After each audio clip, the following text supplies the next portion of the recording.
Progress કેવી રીતે માપી શકાય? આજને કાલ સાથે કમ્પેર કરીને, છે કે નહીં? કાલે હું આટલું કમાતો હતો, આજે આટલું. કાલે મેં ભાડાના મકાનમાં રહેતા હતા, આજે મારી પાસે પોતાનું ઘર છે. કાલે હું બાઇક પર ફરતો હતો અને આજે મારી પાસે કાર છે.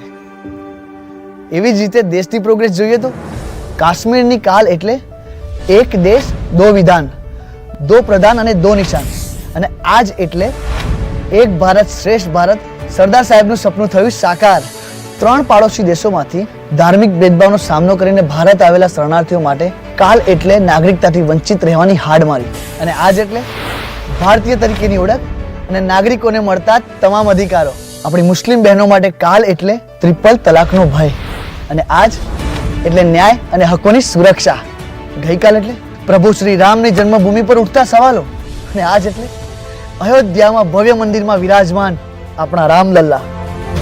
કાલ એટલે આપણા દેશમાં ચારેકોર અંગ્રેજોએ છોડેલી છાપ. અને આજ એટલે નવા સંસદ ભવન, વિભિન્ન માર્ગો, સ્મારકો અને શહેરોના નામ સાથે જોડાયેલી દેશના સુવર્ણ ઇતિહાસની સ્મરણાંજલિઓ.